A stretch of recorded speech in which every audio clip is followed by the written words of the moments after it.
Welcome to one and all to this Sunday special Dhamma program, who are present here and who are online. Just we have done puja, meditation, and now it is time to listen to the Dhamma. Dhareti iti Dhamma, which upholds us, is called Dhamma. Upholds from what? Upholds from falling into dangers. Today we are going to talk about a little small, quite a little discourse of the Buddha, how Bhagavan Buddha endured an angry man and how he tamed him with his patience, logic and wisdom, and how he used a beautiful simile also.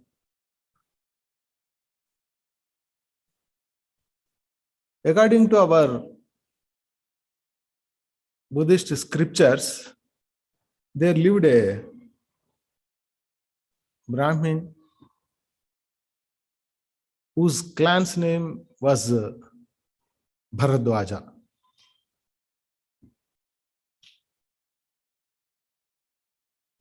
He has got a wife also. Her name is Dhananjani. She used to praise Bhagavan Buddha in front of him. Actually, he belongs to another sect, and his wife Dhananjani started praising the Buddha in front of him. Periodically, she blurted out devotional utterances about the Buddha. He got very much annoyed because he is following different tradition and his wife is praising the person who belongs to another tradition. What happened one day, he invited so many Brahmins to his house. They all come and he offered them food. At the time of offering food also, she did the same thing. She started praising the Buddha and blurted out utterances of devotion towards him. The guests who came also belongs to the same tradition. They very annoyed. With disgust, scolding this Bharadwaja and gone away. He was so upset. Sometimes later, he came to know that his elder brother, default name is Bharadwaja, Brahmin. All persons in that clan are called Bharadwaja. So elder this Bharadwaja also, influenced by the Buddha, and left home and got ordained and become monk under the Buddha. He could not tolerate then. He unhappily, angrily went to the Buddha. He want to some combat. He want to scold to the Buddha. So Buddha was at the time staying in Rajagaha, bamboo grove. Bamboo grove is the first monastery grove offered to the Buddha and Sangha by King Bimbisara. At the time he was in that bamboo grove. Then this Brahmin with angry came to the Buddha. So for distinguishing, there are so many Bharadwajas in this Pali canon. To distinguish this Brahmin Bharadwaja was called Akkosa Bharadwaja. Akkosa is Pali word which means abuse, insult. He is insulting Bharadwaja or abusing. Oh, actually he went to the Buddha and abused him, scolding. He at least he think he has got genuine reason to abuse him. Why? Because every member of his family members are converted. At least he think Bhagavan Buddha is converting them. But Dhamma is not like that, not converting, not any blind beliefs, not any these things. So he went to Buddha and scolded Bhagavan Buddha angrily. Bhagavan Buddha let him complete these things, scoldings and all those things. Later Bhagavan Buddha peacefully asked, "Oh Brahmin, do you get any friends, colleagues, blood relatives and other guests to your house?" See, no reaction. He scolded Bhagavan Buddha, but Bhagavan Buddha didn't show any trace of aversion or anger or whatever negative things. Instead, he calmly asked, "Oh Brahmin, do you get any friends, relatives, or guests to colleagues to your house?" "Yes, Gautama," he replied.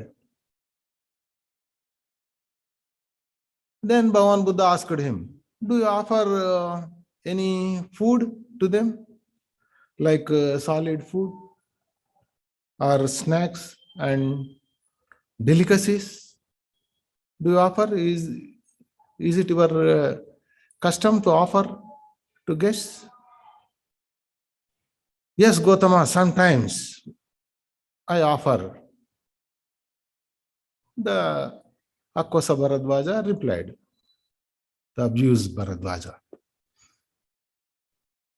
Then Bhagavan Buddha asked him, "But what if they do not accept them?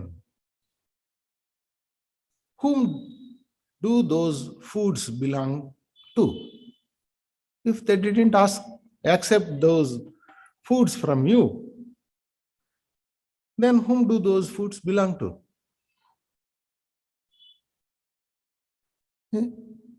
He replied, "Obviously, they belong to me. Is this a question to ask?" So they didn't accept, then the food belongs to me. In the same way, Brahmin, you are abusing us, who do not abuse anyone. I do not abuse anyone. You are abusing me. And you are angry with us, who do not get angry with anyone. You are insulting us. But whom? Who do not insult anyone. All of these, we do not accept them from you. You are offering those abuses to me, but I didn't accept your abuses. You alone get them back. All of these belong to you, Brahmin. See how Bhagavan Buddha fully replied. He implied the simile of food. See, this is one of the greatest qualities of the Buddha. How to tell, what to tell, when to tell. Everything he knows. He can easily convey his message through examples, similes, according to their level of understanding. This is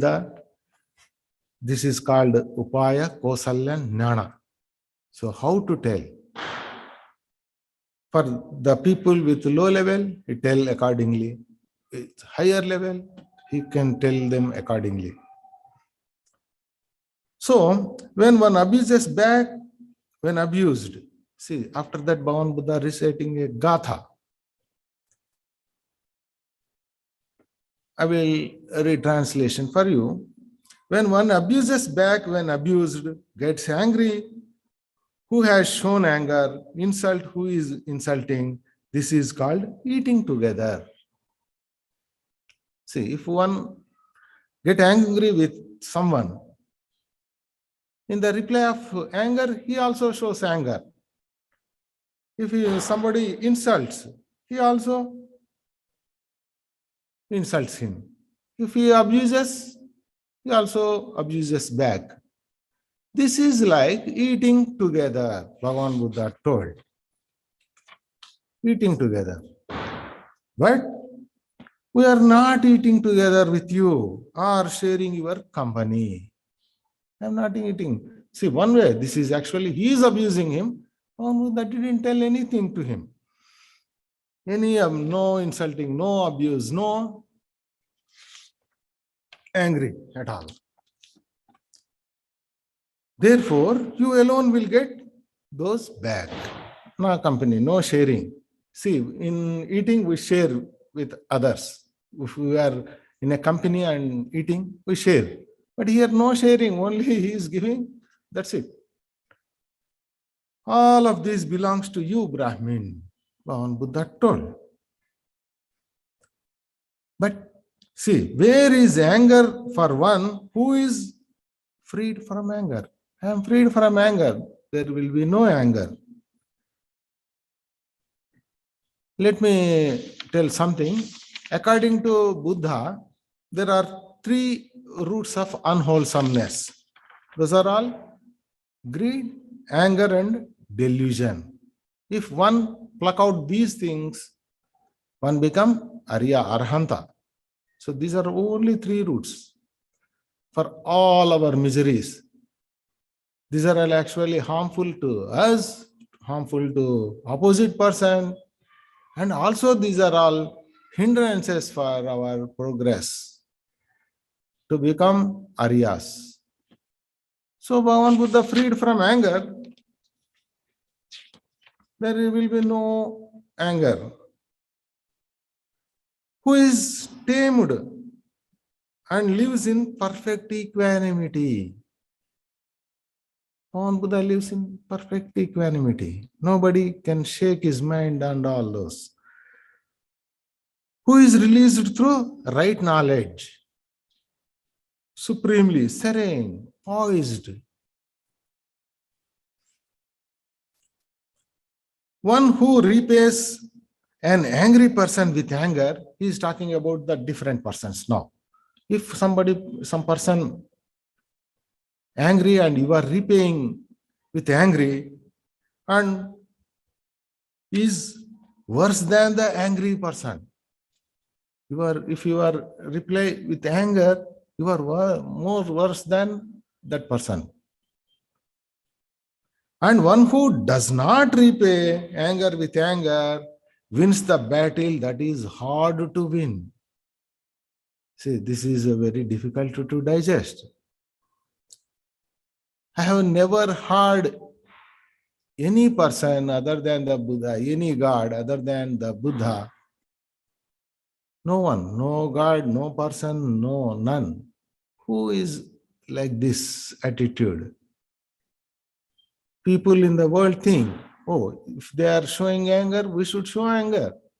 That is their reaction. But Bhavan Buddha is free from these reactions. Whatever he does is only actions.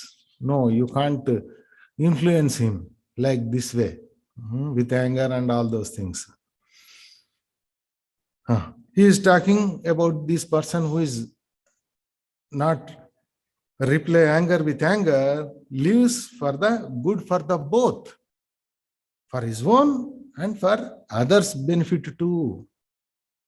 Knowing that the other person is angry, he maintains calm and mindfulness. He maintains and he endures the anger of his own as well as the others, both.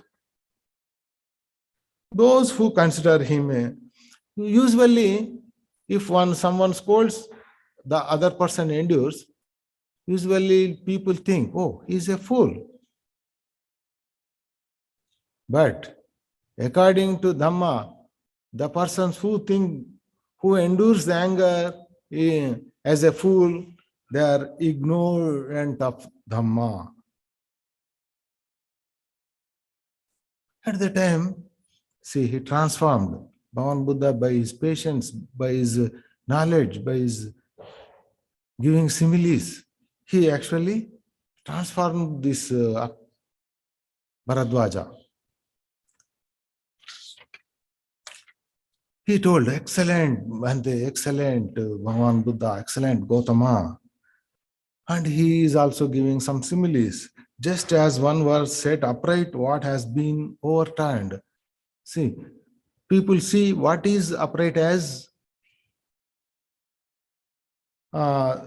which is overturned as upright. People think like this. Oh, which is actually not beautiful, they consider it beautiful. What is wrong, they consider it as a right thing. What is bad, they consider it a good thing, like this. Or what had been closed is opened. Bhagavan Buddha opened the way. See, nobody told that. Or but to show the way to one who has lost his way. Or as one who holds an oil lamp in the dark so that those with eyes may see things.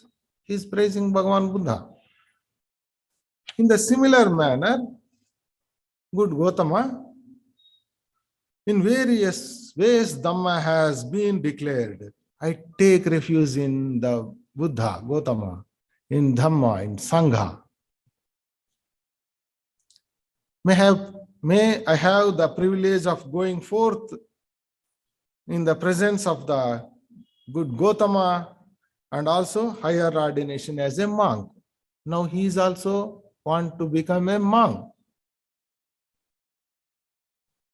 After that, Bhagavan Buddha ordained in presence of him. In short time, living alone, secluded, heedful, ardent, and resolute, he attained the supreme goal of holy life. His birth ended, holy life fulfilled, spiritual task completed. There is nothing further for the sake of this world. He became one of the Arhants. See, Bhagavan Buddha not only in this situation, in Brahmajala Sutta also, Brahmajala Sutta comes in Digha Nikaya, the long discourses, the first sutta. In that, while walking from one place to another, one Brahmin named Supya despises him. But his pupil Brahmadatta praises him. After reaching their destination, Bhagavan Buddha asked his disciples, what do you feel? Because he was despising me. No, we didn't get any aversion, Bhanteji, like that, they told. See, this is the message Bhagavan Buddha has given. If anybody scolds him also, you should not get any aversion towards him. See how great he was. Huh? Not only in this thing, Dhammapada also, he told,